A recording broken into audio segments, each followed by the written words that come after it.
Welcome. Welcome to Fearless with Jason Whitlock. I am Jason Whitlock, your host. Happy Thursday, happy day before Friday, or as we like to call it, Friday Light around here. Some people call it Friday Junior. It's the day before Friday. It is Thursday, and we have an awesome show planned for you today. Fabulous show. Steve Kim will join us from Los Angeles, and we'll talk a little NBA, Chinese connection, a little Patrick Beverley with Steve Kim, and a little LeBron James Jr. Bronny is in the news cycle, certainly in the Twitter news cycle about his prom date. And back with us, we have a very special guest back with us in studio, Troy McSwain. Troy, a champion of overweight women. Well, I see you're wearing your Omega Sci-Fi gear today as well, Troy. Yes. Representing the... we don't bark anymore. Oh, y'all don't? No, Is that for real? Yeah, they've like banned it, outlawed it in our fraternity. We don't want to be associated with the dog anymore. Are you kidding me? No, very serious. I'm going to have to ask my boys about that. That's the first time I've heard that. Yeah. Not that you're not one of my boys, but, Yeah. I'm sure they'll be happy to see Omega Sci-Fi represent. Did you hear from any of your friends, your fraternity, they got anything negative to say about me today? Oh, yes. Yeah. Ooh, we could do a whole show on that. Oh, okay. Well, anyway, Betsy Devos, former Secretary of Education under Donald Trump, she's also going to be on the show today. But without further ado, I want to bring in my Korean brother from another mother, the Korean Cosell, we like to call him, Steve Kim. Welcome back to Fearless. And I want to start, Steve. I hope you saw this story. I find it rather interesting. On the eve of the NBA playoffs, the NBA returned to state-run television in China, and ESPN has written a story. I'm going to just read it aloud here. Let's start with the headline. ESPN analysis, NBA owner's mom on China relationship have more than $10 billion invested there. Let me just read from the beginning of this story. On the eve of the current NBA playoffs, the league's games returned to state-run TV in China after nearly a 3-year ban. It was a quiet return with nary a word from New York or Beijing trumpeting the apparent end of a bitter conflict. NBA owners had remained largely silent throughout the ban, even as the league worked behind the scenes to repair a ruptured relationship that had cost hundreds of millions of dollars and laid bare the complexities of doing business with an authoritarian regime. The owners had reason to stay quiet in addition to money their teams derived from the NBA's $5 billion business in China.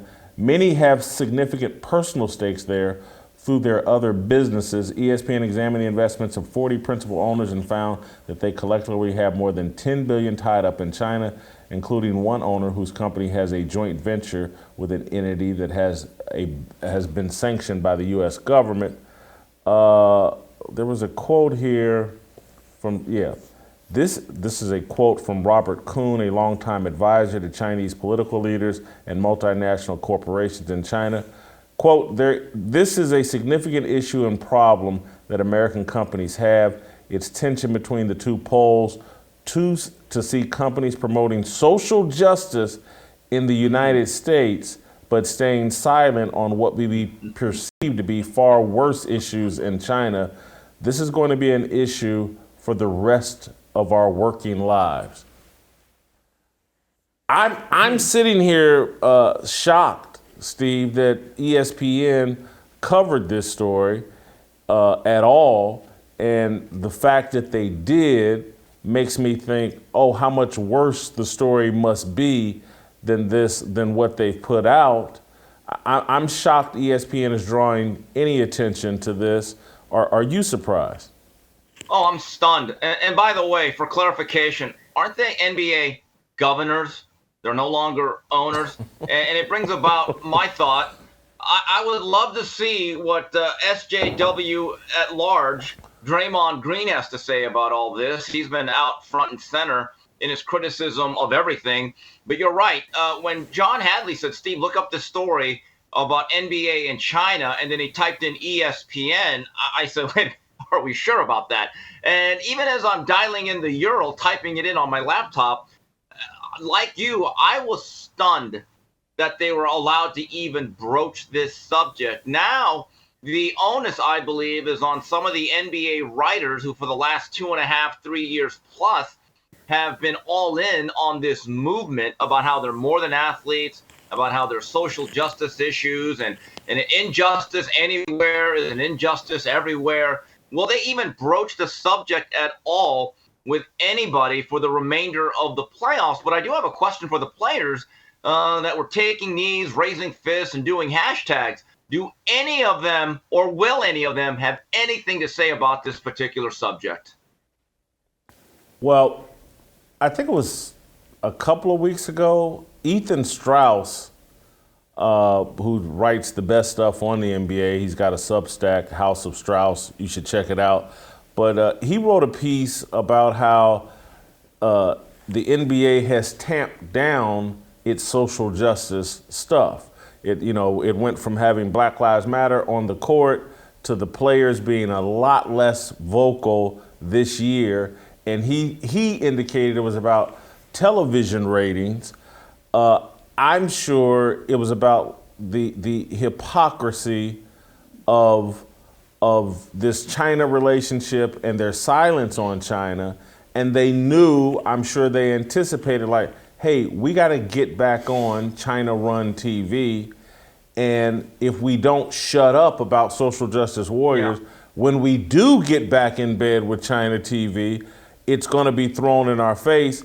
And so they have shut up in order to benefit from their relationship in China. Jason, they say there's one thing worse than a liar. That's a hypocrite. And you're right. If they take one stance in terms of a particular subject, and a lot of that has been anti-American derision since I would say the spring and the summer of 2020, and they make themselves a target, and these players were taking knees, they were wearing shirts with hashtags, they did a lot of gestures. There still isn't any real evidence that the players en masse have made a positive social change within any of these communities. If you actually look at the crime rates and the violent crimes specifically, they've actually gone up. So I think there's a real realization that, oh my God, number one, we're just players. We really don't care. And number two, we only play basketball. We don't make that much of a difference in the grand scheme of things. And number two, I'm going to veer off a little bit. I think with the recent heat on BLM and that organization and the auditing of their finances, I think everyone had to back off of that. So with that said, there probably became this Faustian deal like, hey, let's pretend like we never even cared about our issues, because then it absolves us about caring about any other issues. Because again, this social justice warrior thing is really a deep dive where you now have to start to care about everything or you're going to be called out on it. I think you make an excellent point about Black Lives Matters and what's happened with their reputation as we get expose after expose about their financial malfeasance and exploitation of the whole BLM movement. That brand is tarnished. I'll give you another layer to it, I think, Steve, that plays into this, is Black Lives Matter and the whole Social Justice Act. That has been a Twitter phenomenon. And what has happened in the past month, 6 weeks with Twitter, with Elon Musk, it's that whole little rig job of, hey, there's money to be made and glory to be gained in bashing America and Black Lives Matter. That is all disappearing. One, Black Lives Matter is no longer, they ripped off and stolen all the white guilt money they can get.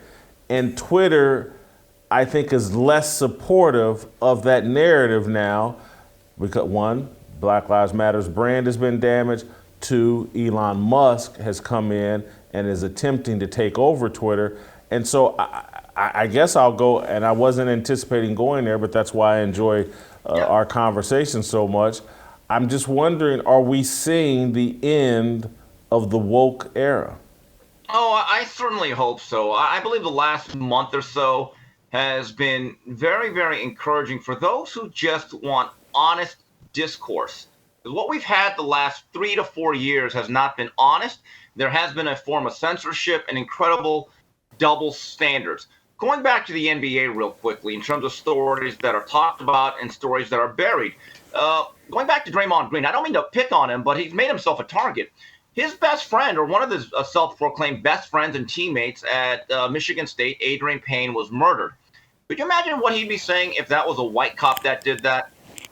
Honestly, based on his track record, he'd probably be calling for a boycott of the playoffs, sitting out. But because it was the wrong person that committed the homicide, he'll give his condolences, but he won't have any outrage. I've always found that to be incredibly hypocritical. Also, another story that I found to be fascinating and interesting and kind of sad, Rajon Rondo pulls a gun out on his baby mama. Now, first of all, I want to say, based on Rajon Rondo's shooting accuracy, the lady was never in danger. He's always been afraid to pull the trigger anyway. But with that said, that's a big story. This is an accomplished NBA player pulling a gun out on the mother of his children. Have you really seen that story pushed out there that much, Jason? Honestly. No, that's interesting, and it has not been pushed out. But yeah, he's an NBA champion. He just recently, a year ago, wasn't he with the Los Angeles Lakers and LeBron James? Yes, made All-Star team. Yeah, and so yeah, the fact him pulling a gun and pulling basically a baby O.J. Simpson. Luckily, it didn't. It didn't come to that. But yeah, I do think that's a big story, and it's again, that's why I'm suspicious of this ESPN China story, because I just think if they're willing to report this, what must really be going on with the NBA's relationship with China? If they're, because I believe this is just a taste. When 30, 40 principal owners in the NBA have 10 billion combined invested in China. I'm not buying that. I bet you that number's closer to 100 billion. And I think that's why I love this story and the fact that it hit the sports world, because I think it's an indication and it gives a window into how compromised our corporations, our culture, our business community is, because of we've become this global citizen, we've become this global society.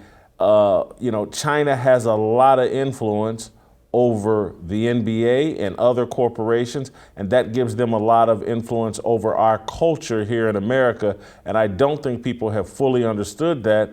And if you're trying to understand why there's so much censorship, why there's so much an authoritarian feel to the Biden administration and the initiatives the left are pushing, it's because China is in control and is influencing all aspects of our American culture. I'm going to segue, Steve, because you talked about Draymond Green and just people being outspoken. There is a guy that showed up over at ESPN in the past week or two, Patrick Beverley, who wow, this guy is letting it rip. He let it rip on Chris Paul. I think we got some sound bites or clips.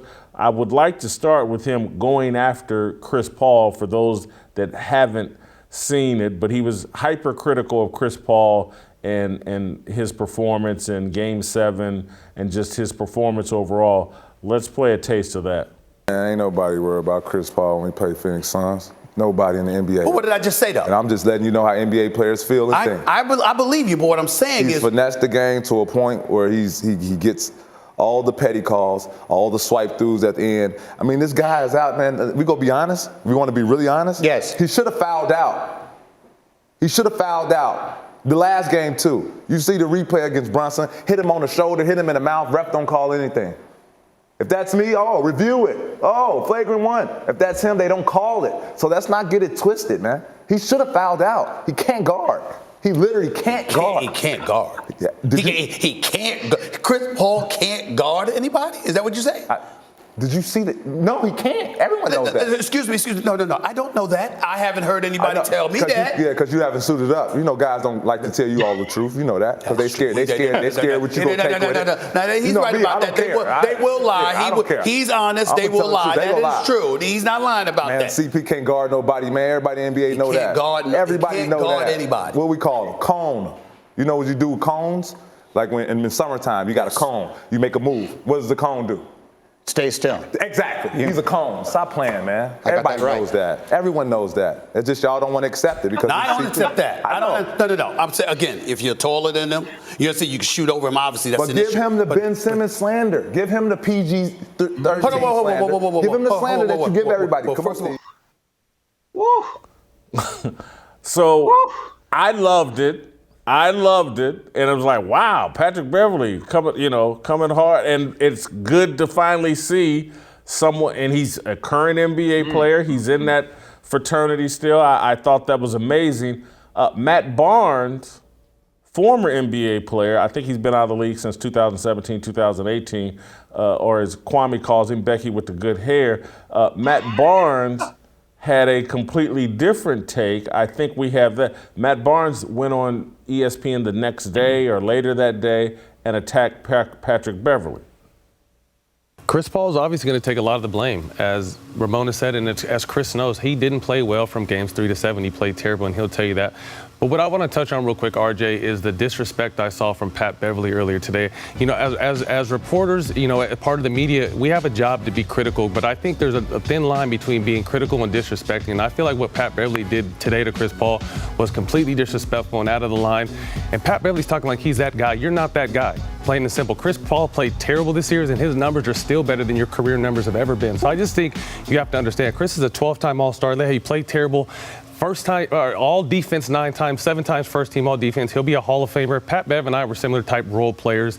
They don't talk about us when we go. They're going to talk about CP3 when he's done. And I just think the disrespect we saw earlier today on the ESPN shows need to be checked because he was way out of pocket. Yeah, no, you know that there's energy between those two. Like we've seen the push in the back. Yep. We know about all that. And yeah, sometimes when you're in this position, it can be difficult to separate professionalism versus competitiveness. I mean, all he needed was the red clown nose because he was out there talking like a clown today. And I just think, to me, again, the CP is a legend in this game. You know, again, we were role players in this game. So have some respect for guys. He did play terrible. He'd be the first one to tell you. But the shots that Bev took today were just out of pocket. I know no one else is going to tell him that, so I'm going to tell him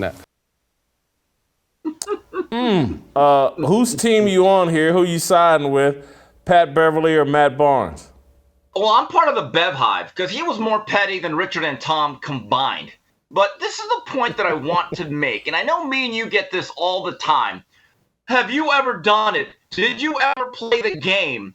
Well, here's the thing. Patrick Beverley played the game. He's been a long-time pro. He's very effective in his role. Now, I agree with Matt Barnes.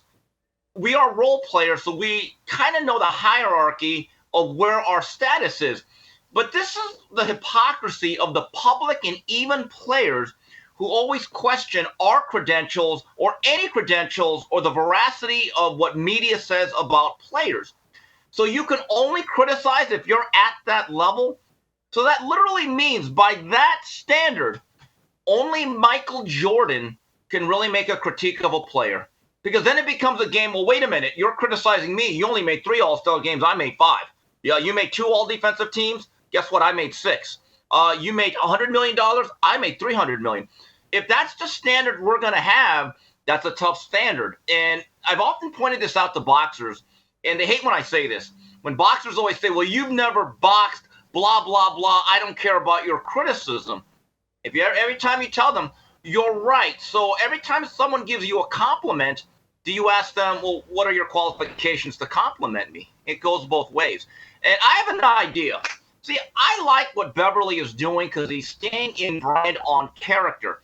He's an absolute Doberman. I mean, he's a pit bull. He is a tenacious, kind of mean, yet funny guy. He knows what he's doing.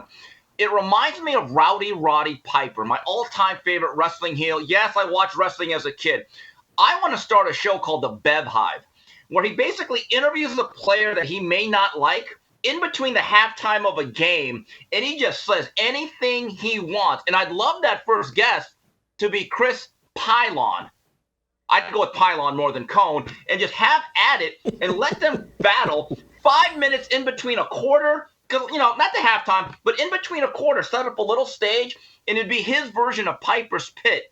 To me, that might get me to watch some NBA more again, Jay. I'll be honest with you. That right there. All right. Do you think it's one thing to come out, guest appearance on Get Up or First Take, you're still in the NBA, but do you think could he be a Charles Barkley type? And again, some people will say no instantly because Charles Barkley was the MVP of the league. Charles Barkley was, 13, 14-time All-Star, played in NBA Finals, whatever. Patrick Beverley doesn't have the credentials to be the next Charles Barkley, but I don't know if it requires those credentials. I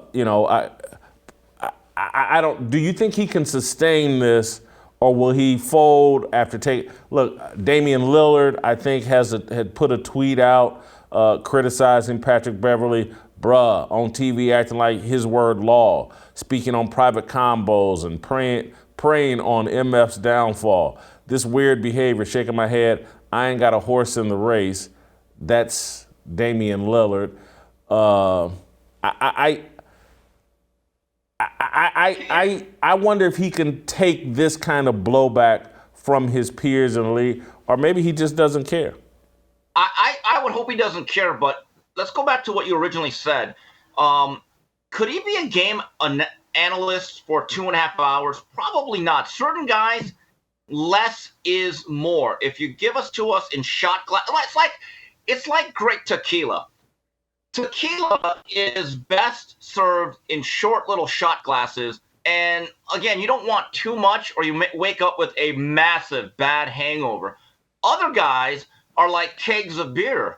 They're meant to be consumed in large quantities. Like me and you, Jason, people want a whole keg of us. They can't get enough of us. I mean, we should be doing marathons and telethons, right? Patrick Beverley, in small, short doses, 5 to 10 minutes at a time, it can work, and then eventually maybe you expand his role. So again, certain guys are meant to be marathon runners. Other guys are meant to be Usain Bolt, sprinters.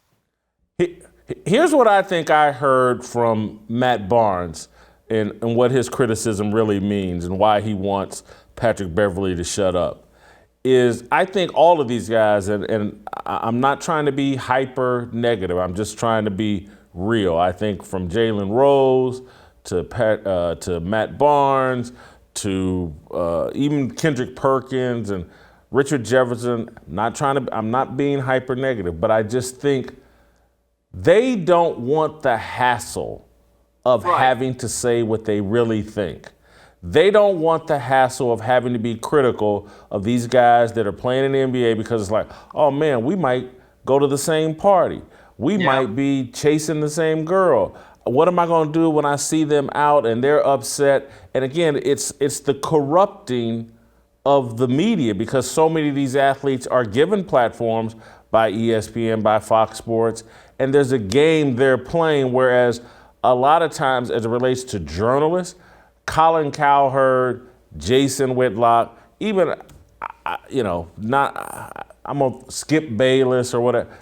Skip Bayless, well, yes, he is because he's a groupie for Lil Wayne and but I'm just, for me and for there's a handful of journalists that's like, I don't really care about being best friends with these athletes. I'm not impressed because you're tall. I'm not unimpressed, and there are some athletes that I do consider my friends. But I have a job to do as a journalist, and part of my job isn't being best friends with these athletes and worrying about, oh my God, when I go to the Met Gala or whatever event, is this athlete going to be upset with me? And so that has undermined an authentic conversation in sports. We got more debate shows and conversations going on around sport, but I also think we have far more inauthentic conversation going on about the sports world because athletes and other groupies media journalism groupies have been injected into the conversation. I'm going to just go here. We look at all the female broadcasters that have been thrown into the debate conversation, and they fall apart over a tweet or an email. And oh my God, look at these mean tweets and emails. Do you really think they want the hassle of an NBA or NFL player questioning their opinions about football or basketball? No, they don't. And that's why I said the entire conversation around sports has been softened to a level that anybody that says anything that's remotely oh my God, can you believe they did that? You know, don't they know we're here to kiss the athlete's rear end and make sure that when the ESPYs come around, everybody's happy to see me? Well, what did the philosopher Kwame Brown say last year? He called it to get along to go along gang. That's exactly get what along you to go described. along gang. Right, and a lot of these guys are with the same agency. They pal around, which is fine, but you have to understand when you get into that chair, there's a great responsibility. And let me go back to Sir Charles. The reason why Barkley is so effective at his job, and there will never be another Barkley allowed or even a guy with enough balls, yes, I said balls, to do it the way he does, is that he's made the decision, I don't care if these young guys don't like me. I don't care about your feelings. And he layers it by never being on social media.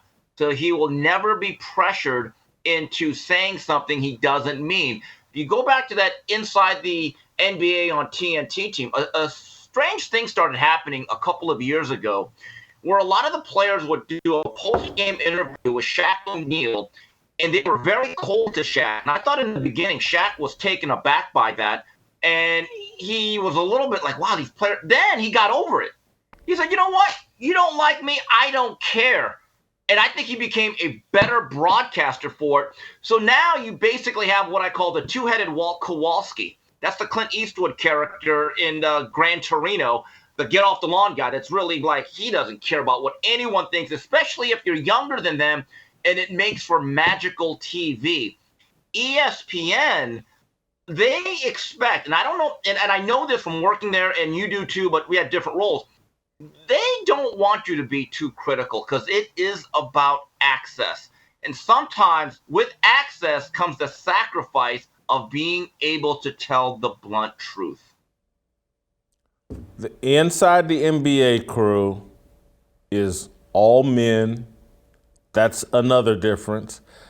ESPN tends to stack its show with a female host or someone on it. And again, if things are too critical and the show is too abrasive or too blah, blah, again, it puts the woman in a bad spot. Again, she doesn't want to play that rough. And again, it's like playing a game of dodgeball co-ed. It's a different game.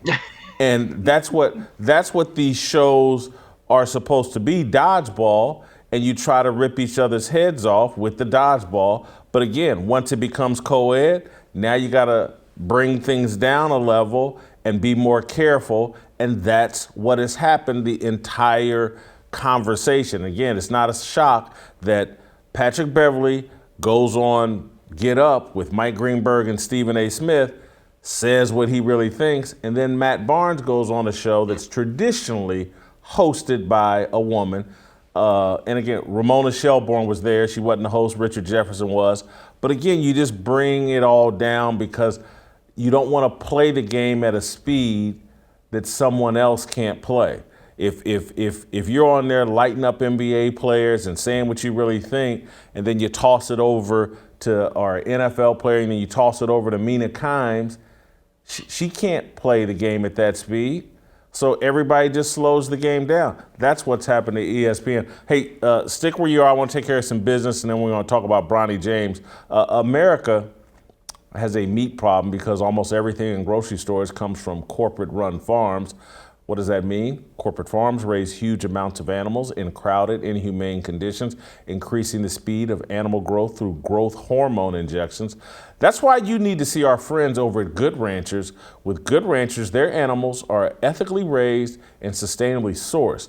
They do things the right way, and it shows in every box. They only sell 100% American meat sourced from local American farms. That's right, you get your meat from people, not from corporations. With Good Ranchers, you will receive the best USDA prime and upper choice beef, premium seafood, and chicken that's better than organic, all at a price and quality that can't be matched by your local grocery store. And you'll be able to get all of this delivered right to you in the comfort of your home. Get your $30 discount on prime steaks and better than organic chicken. Go to goodranchers.com/fearless to save on the quality you've been looking for. Use my code FEARLESS and enjoy your box of 100% American meat and your $30 savings. Order now to combat inflation with Good Ranchers, American meat delivered. Troy, let's make sure that Liz gets on goodranchers.com/fearless and gets you some of this good American meat. I'm not joking. Don't be laughing. I need y'all out there in Rancho Cucamonga supporting my sponsors and people that support the American way of life. He must be making a commission off of this. It's not true. It's not. I should have fed you some Good Ranchers while you were here. Next time. Let's circle back to Steve. I don't know if you guys, well, I know you guys have because I told you to look at it this morning. Bronny James, and I got Troy here, Steve, because me and you aren't dads. Troy has raised two sons, he and his wife, two great young men. Bronny James, his prom photos, it's not just one, his prom photos have made him a topic of discussion all over Twitter. Can we put some of those prom photos on screen? Yeah, Bronny James, that's LeBron James's oldest son, I believe, that LeBron thinks is headed to the NBA. He's already got the right kind of wife for a professional athletic career, or the right kind of girlfriend. And you know, Troy, you know I'm not hating. But people over Twitter are hating. They've had a lot to say about this. And my take, and I'll throw it to you first, Troy, and then Steve, you chime in. I've always disagreed with LeBron putting his kids out here in such a public way. And this was, I don't think Bronny Jr. is any kind of real, super legitimate NBA prospect. I think most people consider him maybe the 60th, 70th best player in his class. That's not some guy that's a lottery pick or headed to the NBA quickly. But LeBron has put him, his daughter, and other people out for years, has promoted them over social media. And so now I don't think anybody should be shocked when the guy puts out his prom pictures, there's criticism. And he's been exposed to the racism of black Twitter that has been going off, that this young dude went to the prom with an attractive white woman. I blame LeBron James for putting his kids out there as public figures when you know, you'd be better. I didn't know who Michael Jordan's kids went to the prom with. Yeah, well, Michael Jordan, we didn't have social media then. It wasn't as prevalent. I think part of the problem with society today is that we're really focusing on LeBron, not really Bronny James, not really his son. Because journalists, yourself, you guys have made LeBron out to be a selfish person. Kobe was in the media talking with Gigi, and he was supporting her. We made LeBron out to a selfish person. Because that's all you talk about. Journalists don't talk about all the good he does for kids. Oh my God, Troy. Everything he does. Oh boy. Yes, he does. How else do we know? Who told you then about the school and everything else that he's but done? I mean, but it's only a bleep. You guys only talk about it for 5 seconds, but because we talk about him as a basketball player, Troy. No, but you talk about Kobe and what he did with the Girls Youth Academy. You guys talk about Snoop. Snoop was on the news every day for his football league, all over the internet.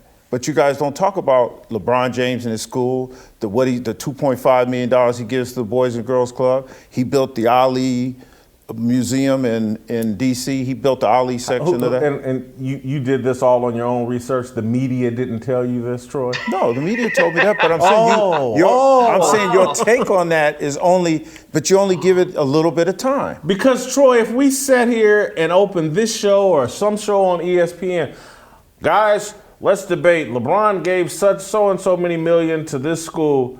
You would turn the channel. It wouldn't be a debate, but you guys don't even talk about that stuff. You don't even mention it. If we didn't mention it, Troy, you wouldn't know. It's all I'm saying is that you mentioned more about Snoop. The stuff that's interesting. We actually. Well, why is Snoop any more different than LeBron? Steve, help me out here. Troy, I had TJ Moore and Shamika had to beat him up yesterday. Troy, I still want to buy a new suit from you because I need a new wardrobe, but come on. Troy, most of the mainstream media have been acting as quasi-publicists for him. That's all they talk about is his good works. Now, Jason, to your point, look, I give Bronny Jr. credit. If you don't have NBA talent, you might as well at least live the NBA lifestyle. And I do want to know one thing, guys. Did the two sets of parents meet each other? Because based on what LeBron has said about white folks hunting everybody, that must have been one awkward meeting as they put the corsage on the dress. I would have loved to have been a fly on that wall. Yeah, I would Troy? think they met, and I would think that the parents know that LeBron is BSing over Twitter and he doesn't believe half that stuff. And, you know. Yeah, but I think Bronny is getting publicly because of his dad. I understand what wait, let me finish. Go ahead. You guys have made his father out to be selfish. So you're going to be selfishly act towards him. What are you talking about? I'm talking about the media. The media They made him out to be a god, Troy. No, but when he left Cleveland and went to Miami, everybody talked about how selfish he was, how it was a selfish act. Yes. So to me, you guys focus more on how selfish he is. So when you look at his son, you judge his son.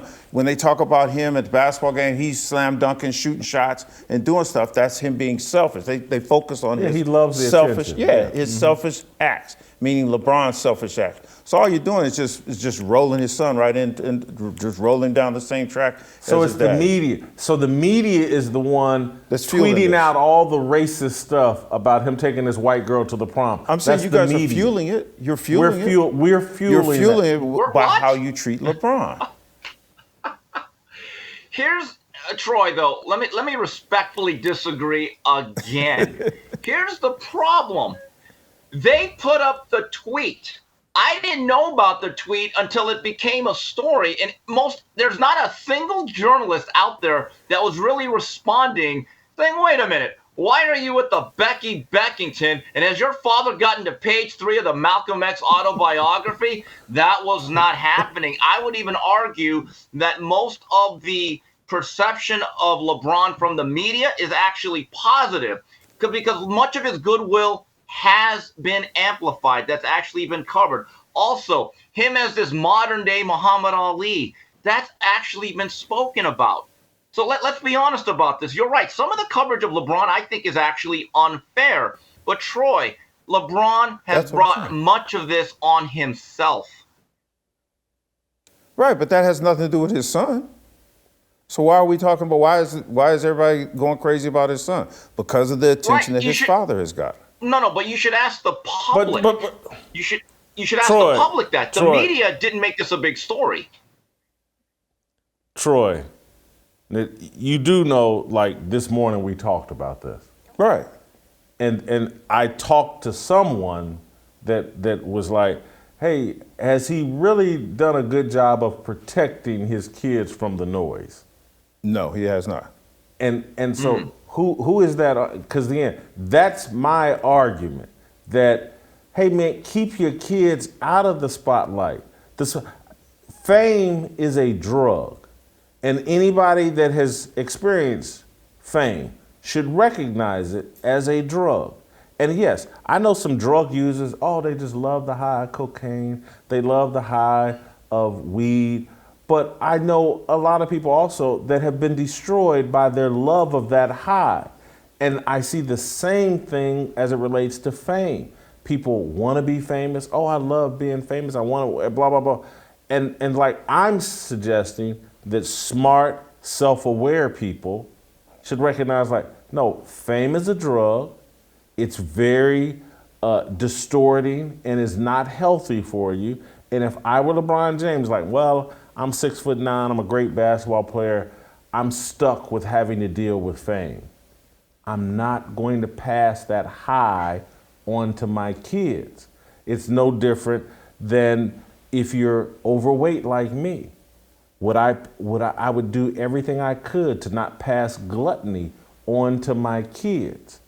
And even though eating a lot or overeating and eating McDonald's or whatever feels good, overall it's not healthy for you. Why pass it on to your kids? I say the same thing about fame. Why pass that addiction on to your kids? Well, it's a new day in the new age. When I raised my kids, it was different. There wasn't social media, and my kids were raised in I'm not a multimillionaire. Like, one of the things we talked about this morning was, I said, I think LeBron was wrong in where he lived, like not living in a gated community, not protecting his kids. That's true. To me, I wouldn't have put them in a situation where somebody could just walk up to their front door and knock on the gate. I thought that was a bad situation when he moved to Los Angeles. But I think that it's different now. And I think that he tried to find a connection with his kids. In basketball, it's hard for a father to connect with their son. It's hard enough now. With social media, it makes it even harder. So, like with my sons, I found a connection with one of my sons that he wanted to be a chef. So we actually own a restaurant now. Nothing to do with my business, but he came to me and said, Dad, school's not for everyone. I want to become a chef. So we did a restaurant together. So I think I had to think about it, and I'm really blaming LeBron for trying to connect with his son via basketball. That was his connection. He's going to have to find a way to connect with his other kids via whatever they're into.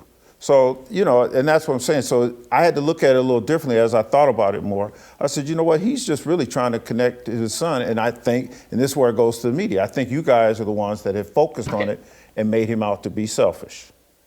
Go ahead, Steve. Troy, I'll say this.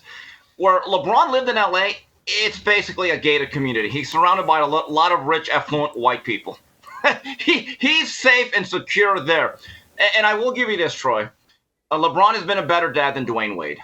I will grant you that. I'll grant you that. Yeah. Damn, you had to bring Dwayne Wade in. I'm not touching that. Oh God, Jay. Oh, Jay. Oh, come on. Be fearless. I'm not. That is not fearless. That is not fearless. I have to be prepared for that conversation, and I'm not. You can't just throw them kind of curveballs or Molotov cocktails into the middle of a conversation. But Troy, there are so many ways to connect with your kids through. Like, I can remember when my father gave me the autobiography of Malcolm X.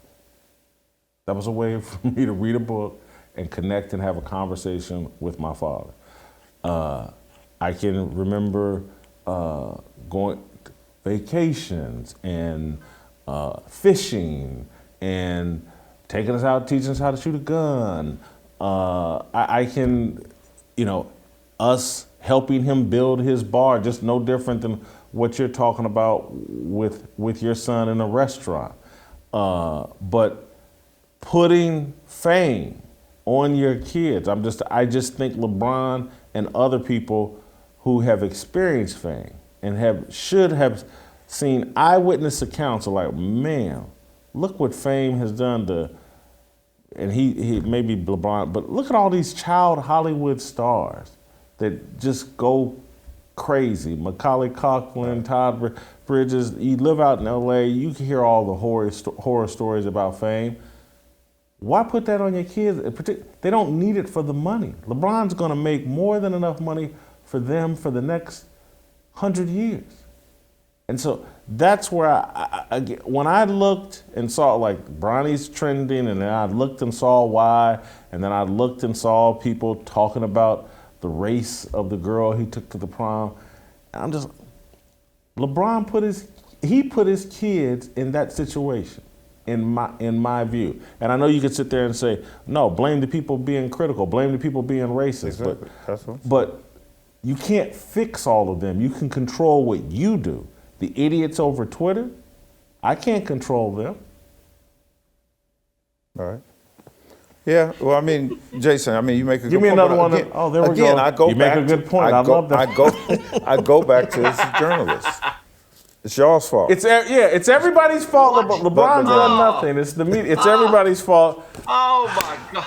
All right, Steve. We're gonna leave the Bronny thing alone. I may have to call Shamika in tomorrow to beat Troy up some more. But you're not going anywhere. I think we're gonna do an approval rating here on Patrick Beverley.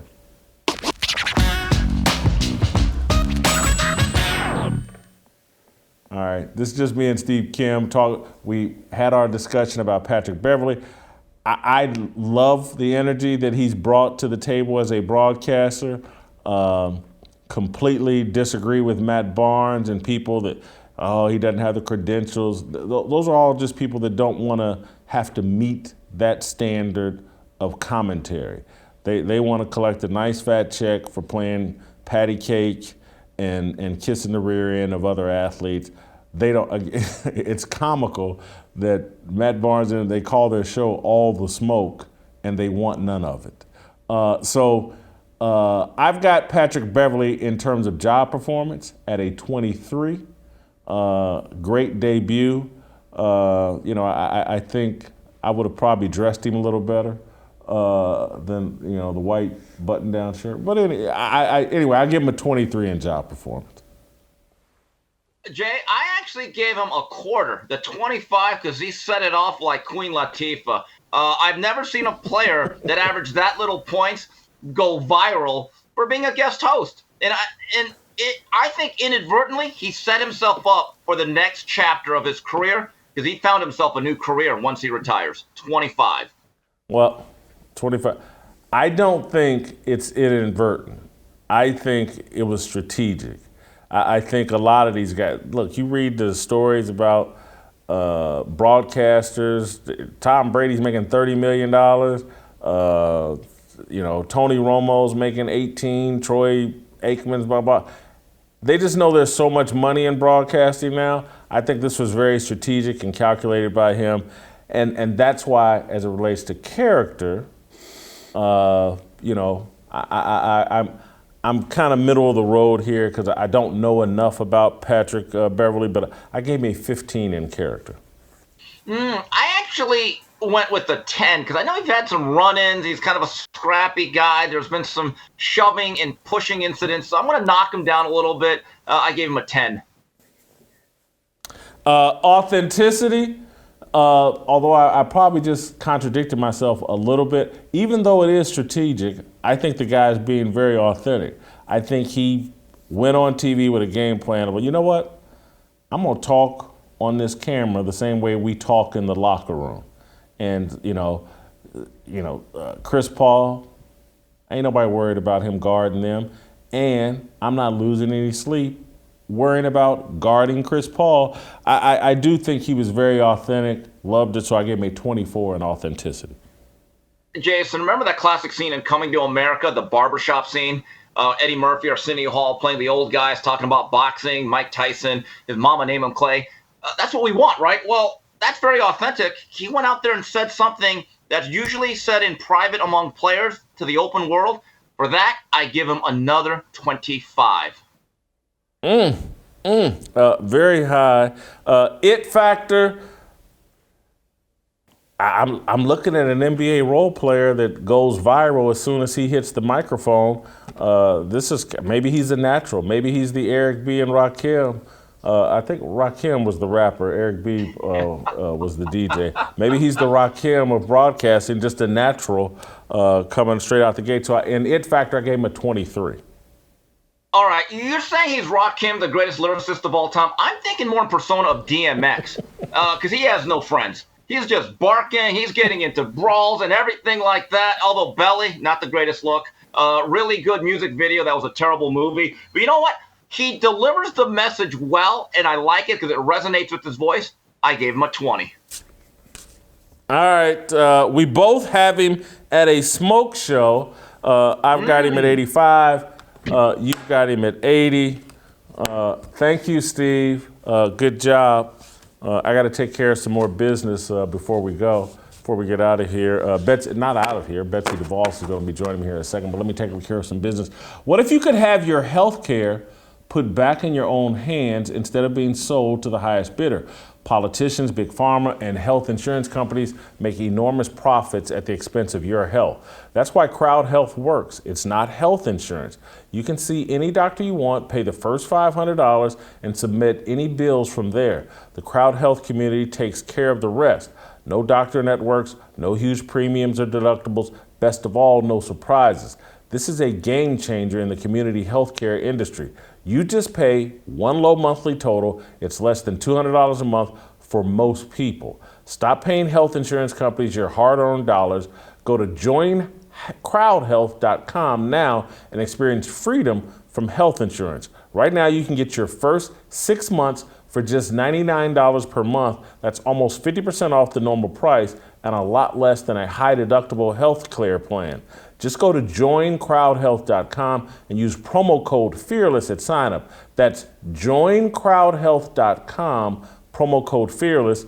Mandatory disclaimer, Crowd Health is not health insurance. It's a totally different way of paying for health care. Terms and conditions may apply. Crowdhealth.com, joincrowdhealth.com. Use the promo code FEARLESS. All right, back with Betsy Devos. Next. Welcome back. All right, we're going to roll out and talk to Betsy Devos, the former U.S. Secretary of Education under President Trump. Betsy has written a book that's, I think, kind of hopeful about where we are in the education system. Hostages No More, the fight for education freedom and the future of the American child. I get the context of hostages no more means we're about to free ourselves, I believe, from the leftists holding our school systems hostage and implementing all kinds of programs and things that have nothing to do with preparing our kids for the future and have everything to do with socially engineering them into being something the left can be proud of or can support a leftist agenda. Betsy, welcome to the show. And am I right? Is your book hopeful? Because the education system certainly has become a battleground. Are we winning? Well, thanks, Jason, first of all, for having me. And yes, it is a very hopeful book. It's a book about the story of my fight for education freedom, for education reforms for kids, and the front row seat I've had on that for 3.5 decades.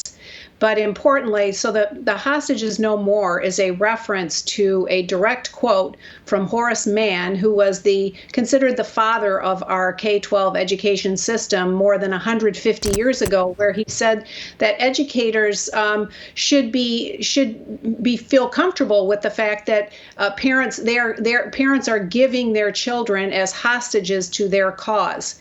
And it might have been well intended at the time, but we've seen increasingly in the last couple of decades how the cause has become increasingly around an agenda that is contrary to so many kids actually learning the skills they need for a productive future. Betsy, the thing that baffles me is, how did we get here? You've been in this battle and fight for a long time. It seems like many of us are just becoming aware of how far left our education system has gone and how far it's moved away from a traditional education to basically brainwashing kids. How did we get here? Who abandoned the education system to the point that it could experience this kind of leftist takeover? Well, I think it's been a progression for the last 50 or 60 years. But the last 2 years have really given families and students a real front row look at what is actually going on in schools with the shutdowns, with all of the mandates, with distance learning that for many, many students was a total disaster if there was any learning done at all. And then for many parents, seeing firsthand what the curriculums were that their children were getting taught, they were in many cases appalled, and justifiably so, that there was little rigor in the actual learning, and there was an agenda in many cases that is, for many families, very contrary to their values. And so this has created a momentum for change unlike we've ever seen in previous years. And it's an important moment. So the book is very hopeful. It's a lot of stories about my experiences in visiting. I've made a point over the years of visiting schools that are doing things differently, that are focused on students and students' needs, not on adults and their needs, and trying to make the case that we all know every child is different, and there should not be a one-size-fits-all system, which we have essentially had since the creation of this K-12 model more than a century and a half ago. Betsy, it feels weird saying it, but as it relates to the education system, we may end up, maybe 2 decades from now, viewing COVID and the pandemic as a blessing that opened our eyes to what's going on in schools. Am I crazy for thinking that? No, I think that's very, very true. And, there was momentum around giving parents the empowerment and the freedom to make the choices that are right for their kids before the pandemic. But that has accelerated multiple times in the last in this last year.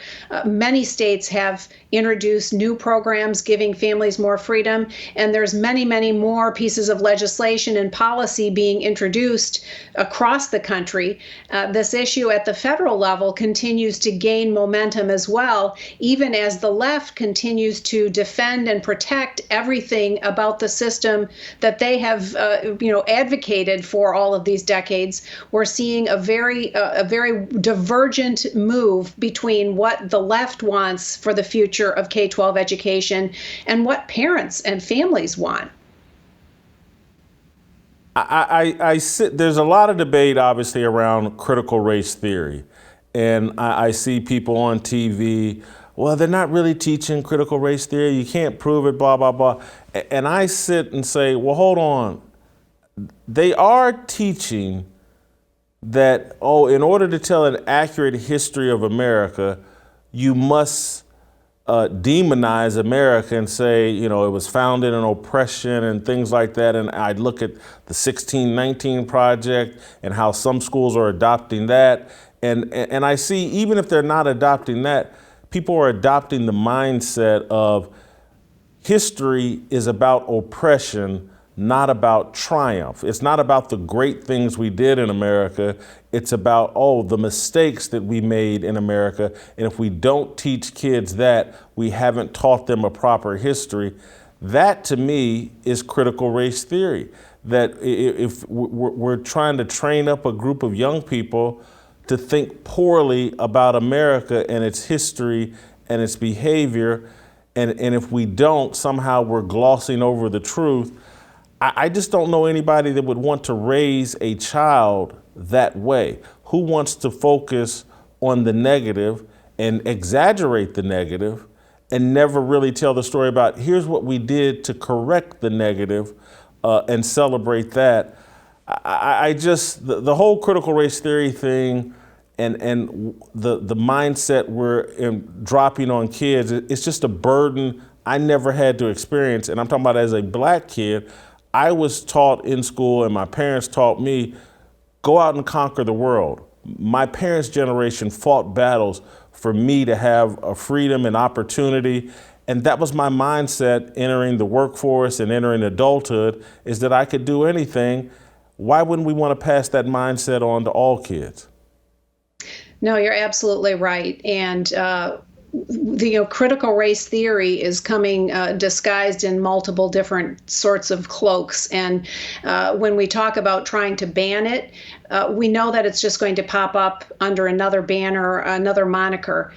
The problem has been, really accumulating for more than 2 decades, and that is, there hasn't been a focus on teaching history accurately, on civics, and preparing young people to know and understand how their government operates and works, and how, what their role and their responsibility is in that.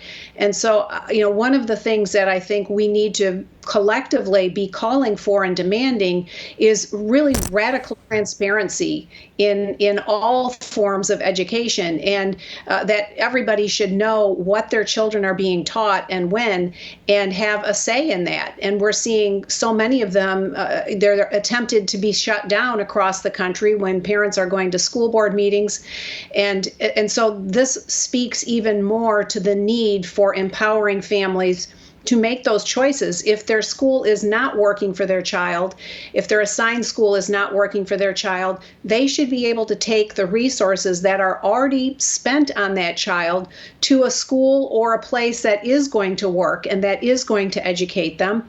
And I guarantee if every family was empowered with this opportunity, we would see a dramatic change in the results, in the menu of options and experiences that kids could have for their K-12 years within a very short period of time. And the schools and the systems that resist the change, and that, where the parents' complaints fall on deaf ears, would be forced to change, or they would lose their constituency. And so it would be a win-win for everyone. And it would also be a win for teachers who also feel, constrained by a system that expects them to do one thing on follow this curriculum on this page of this day, and many of them having curriculum imposed on them that they fundamentally disagree with. But back to your point about teaching history, I don't know of anyone who doesn't want an accurate view of American history and world history to be taught, all the warts and but also all of the good things. And our country was formed to form a more perfect union, and we have continued to improve on mistakes and change the bad things we've done in the past, and put those aside, and continuing again toward that more perfect union as a goal. And that's really what we should be focused on, having kids learn in their formative years to be able to, again, be contributing adults, and to be able to exchange ideas and debate ideas, which is another area which has been fundamentally flawed in the K-12 pipeline. There's very little room and opportunity for debating ideas and disagreement, and how to disagree appropriately. So the bottom line is, the K-12 system we have today is not working for way too many kids, and we need to fundamentally change it and disrupt it, and give families the opportunity to make those decisions and choices. Betsy, I would imagine this next question is kind of rough given your life's work. What do you say, either in your book or when you're personally asked by people, hey, what about homeschooling? Shouldn't I just take my kid out of the public school system and homeschool?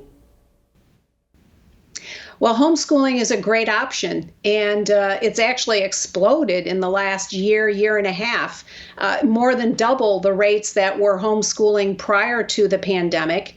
And interestingly, among Black families, the homeschooling percentages have gone from 3% to 15%. And that's really, I think that's really speaks to this whole argument that kids cannot be continue to be forced into a system that isn't working for them. And the families that are able to make those decisions because they have the resources necessary are making those choices. We need to make it easier for those families and easier for families all across the country who feel that same pressure and want something different for their kids, but cannot because they don't have the resources. I like to use the metaphor of a backpack. Most kids go to school every day with the things they need for the day in their backpack. We should metaphorically be attaching the resources that are already being spent on that child into that child's backpack for the family to decide what school environment is going to work for him or her and what is going to be best for their family. Is there any downside to homeschooling? And I'm not talking about for the individual, I'm talking about for the fabric of America. If homeschooling becomes more and more popular, and particularly among married nuclear families, if that becomes more and more popular, and so it's like kids from two-parent families are experiencing a homeschool experience, and kids from single-parent families are going through a public school, could it potentially further divide the country? That's an interesting question, but I've met lots of homeschoolers over the years, and I made actually a point of visiting homeschool families and consortiums of homeschool families, and find that the definition of homeschooling can vary. For families with single parents, often there's almost more of a one-room schoolhouse type of opportunity where 3 or 4 or 5 families get together and say, we want to have our children learn with a really great teacher and have that smaller, more personalized experience. And those kinds of opportunities, I think, are going to continue to grow.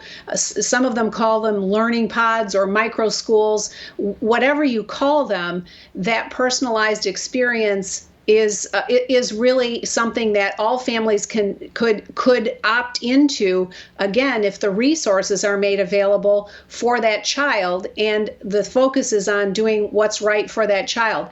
But homeschool families that I've met over the years, many of them really do work closely with a lot of other families that are opting for that same choice for their children, and it's really been a really strong option and choice for a lot of families. And I think families, no matter how they are headed, whether they're single parent or two-parent families, should be able to make that choice if that's the right choice for their child.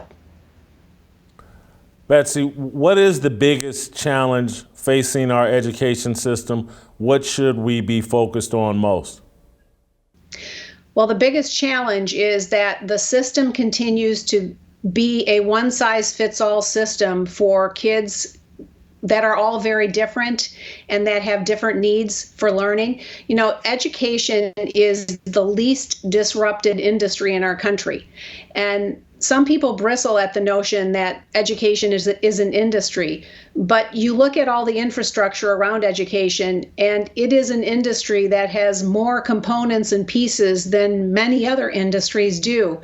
And when you look at that and the fact that what education is charged with doing, preparing the future generations to become effective and contributing adults in our society, we should be really gathering around this notion that as an industry, it has to change, and it has to change to be focused on what the needs are of individual children, not on what the system or adults think it needs. And that has been a real dichotomy from a philosophical perspective with those who are who succeeded me at the Department of Education in Washington and preceded me as well. When I came there, I said our focus is going to be doing exclusively what is right for students. And today there's a focus on the system and funding more and more system requirements, but not what is right for individual kids, and not giving families the kind of freedom they need to ensure their children are learning. As a nation, we are not in the top 20 as compared to our peers around the world. We're not in the top 20 in results for what our kids learn. And if we had that same kind of dynamic in the Olympics, let's say, I don't think any of us would stand for it. And so that has got to be the focus, on totally changing the focus in education and funding students to find their right path. Betsy, thank you so much for the time. Would love to have you back. Good luck with your book. I believe it hits stores in mid-June. Thank you again. Appreciate it. Jason, thank you so much. All right, that's Betsy Devos. That's tomorrow, I hear. That means we'll see you tomorrow. We want freedom. I just want, I wanna be, I just want, I wanna be, I just want, I wanna be, I just want.